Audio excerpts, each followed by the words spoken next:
Refined starches have a powerful, often underestimated influence on the human brain, one that mirrors the mechanics of addiction far more closely than most people realize.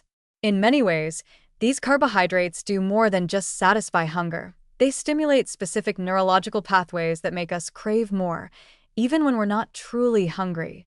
From white bread and crackers to pastries and pasta, refined starches are engineered to trigger rapid glucose spikes, but what's less widely known is how those spikes also influence brain chemistry, particularly dopamine, the neurotransmitter responsible for reward and pleasure. When you eat a high-starch food, especially one that's quickly digested and low in fiber, your blood sugar rises sharply.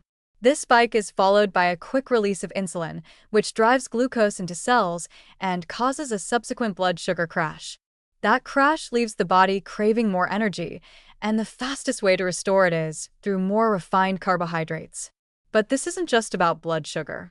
It's about the brain. That initial starch-induced glucose spike causes a surge in dopamine, giving you a short-lived high not unlike that created by certain drugs or alcohol. The brain begins to associate refined carbs with reward, and over time, this can condition your behavior in a way that mimics addiction. Repeated exposure to these dopamine spikes trains the brain's reward system to seek out starches for emotional comfort, stress relief, or boredom, not just to meet energy needs. It's why a plate of fries or a slice of white toast feels comforting, or why people reach for cookies when they're anxious. These aren't random habits. They're the result of neural wiring shaped by repeated dopamine activation. Over time, more starch is needed to get the same feel-good effect, leading to habitual overeating and compulsive snacking. This is the same pattern seen in substance addiction. Initial exposure creates pleasure, repeated exposure creates dependence, and over time, you consume more not for joy, but to avoid the withdrawal of going without. The problem is compounded by how these foods are presented and consumed. Refined starches are everywhere: fast food, vending machines, cafes, school lunches, convenience stores.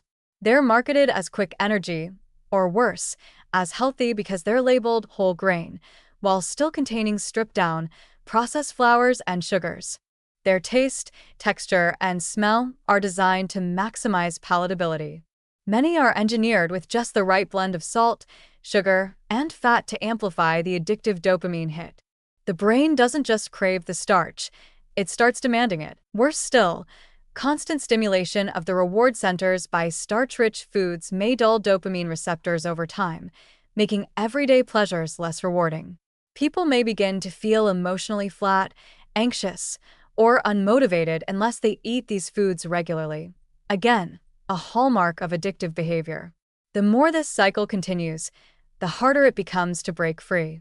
Attempts to cut back on refined carbs often result in cravings, irritability, headaches, and even mood swings, which mirror withdrawal symptoms seen in other forms of addiction. What makes starch addiction particularly dangerous is how socially accepted and normalized it is. No one blinks at eating cereal for breakfast, a sandwich for lunch, and pasta for dinner. Yet this dietary pattern reinforces the cycle, ensuring that dopamine levels are continuously manipulated by food. And because these foods are calorically dense but nutritionally poor, they displace healthier options, like proteins, vegetables, and healthy fats, that would provide longer-lasting satiety and stabilize mood and energy. This imbalance only deepens dependence on quick-fix carbs to get through the day. Breaking the cycle of starch addiction isn't easy, especially because it's wired into both brain chemistry and culture. But awareness is the first step.